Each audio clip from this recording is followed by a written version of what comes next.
You have left something.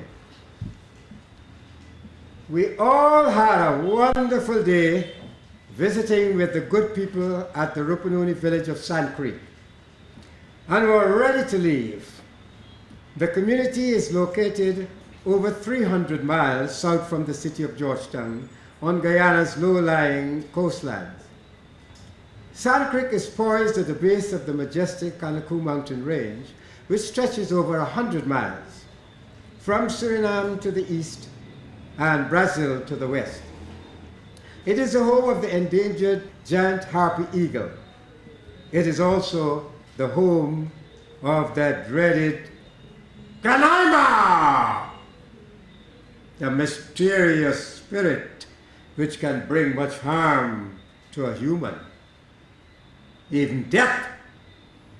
Canaima, a spirit which at times takes on a human form. Feared by the Amerindians, we were told, and advised to be very careful in our dealings with the local people. Don't let anyone have a cause to put Canaima on you. Awapishana had advised us even before we had left the city. A group of 25, including 21 Guyanese, 2 Canadians and 2 Americans, were in the capable hands of mature tour organizer Marge Rockcliffe, a teacher by profession and the Girl Guides leader. Our journey to Sand Creek was in 3 phases. First, by a chartered bus from Georgetown to the airport at Timeri. From there, we made a 1-hour flight by reliable Guyana Airways DC-3 aircraft to Lethem. Lethem is the capital of the Rupununi, the southern savanna region of Guyana. It is located on the eastern bank of the Takatu River, which forms part of the boundary between Guyana and Brazil. We were on an Easter weekend tour of the Rupununi savannas, cattle country with a population of mainly indigenous peoples. The region is also over 80% Catholic. On this visit to Sand Creek village, we found out that it is inhabited by about 800 of the Wapishana nation, a strong, resolute people. We also found out that almost everyone at Sand Creek is Catholic. At the center of the village is a small thatch roof church with dirt floor and wooden benches. The resident priest was a British Jesuit, Father McLennan, tall, lean, with long shaggy hair and a beard which took across much of his chest. Our journey from Lethem around the western end of the Kanaku mountain range was by truck. This mountain range divides the Rupununi into the north and south savannas. The old Bedford truck took a little over 2 hours to complete the journey along the bumpy, unpaved trail across the savanna. During most of the journey, we saw hundreds of heads of cattle. Those of us who glanced towards the mountain in hope to get a glimpse of Canaima were disappointed. Immediately on our arrival at Sand Creek, we paid a courtesy call on Father McKinnon and the Tushao of the village. Both were awaiting our arrival at the presbytery building adjacent to the small church. They both gave us a warm welcome and wished us an enjoyable visit.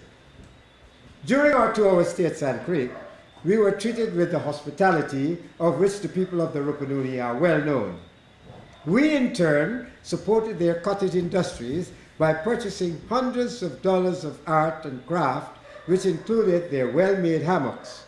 We also purchased their very potent brew, Parakari, generally referred to as Kari. This is one of the potent brews by the indigenous peoples of Guyana. 2 young men of our group just could not wait until our return to let them to imbibe. The Kari, they said, was too tempting. It went down well, they chuckled after every gulp, which they did with a measure of decorum.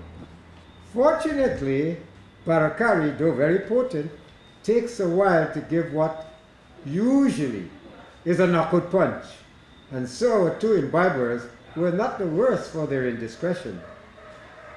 Many of the villagers surrounded the truck to say a fond farewell as we climbed into the tray of the vehicle. The 2 young imbibers, though young they were, found it much more difficult to climb in than did the older men and women. It was already over an hour since they had taken gulp after gulp of the drink. From the Kanaku Mountains, Kanaima was watching every indiscretion, gulp after gulp. Some of the villagers, especially the children who had observed the two young men as they drank the parakari, were openly giggling at their condition. The driver of the truck, already comfortably seated behind the wheel of the cab of the old Bedford truck, ready for the journey around the western end of the Kanaku mountain range, back to Lethem. "Everybody on board!" he shouted. The reply came in a chorus, "Yes!" The sound of the engine of the old Bedford truck kicked in. Then the shouts of the villagers filled the air. "Bye! Come again! We love you!" And an equally loud response from a happy group of holiday makers. "Bye! We love you too! We had a nice time!"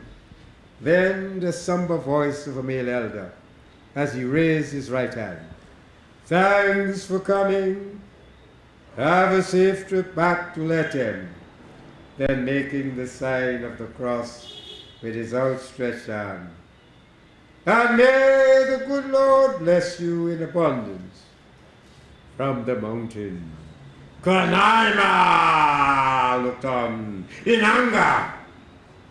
The head of the touring party, with a broad smile, said, "And may the good Lord bless you and everyone here at Sun Creek." "Hold tight," the driver said, as he put the vehicle into gear. It vibrated a little as it began its 2-hour-plus journey out of Sand Creek back to Lethem. Everyone was waving to the villagers who had come to see them off, and the villagers were waving back, broad smiles in their faces. About a dozen teenagers, young teen boys, ran behind the truck for about a minute, but gave up after the heavy dust churned up from the truck as the wheels picked up the speed, began to choke them, and they could hardly see the vehicle. A moment later, the sight of Father McKinnon, at full gallop on his horse Simon, made the boys dash to either side of the dusty road. Father McKinnon, his hair blowing in the wind, beard dancing from side to side of his slim body, was chasing after the truck, shouting at the top of his lungs, "You have left something! You have left something!" The head of the group shouted over the sound of the truck, "Anybody forget anything?" Everyone began checking to see if they had left any of their belongings. Camera, lunch baskets, backpack, items purchased, including curry. Whatever was Father McKinnon getting closer on his horse, he was still shouting, "You have left something! You have left something!" He continued shouting. Someone gave a loud thump on the roof of the cab of the truck. The driver brought it to a quick stop.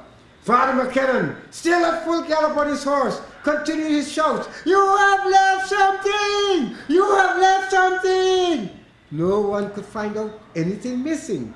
Then, circling the vehicle, still at full gallop, and with his long white beard blowing in the breeze, and the long wake of dust behind him, the priest began heading back into the village, still shouting, "You have left something! You have left something!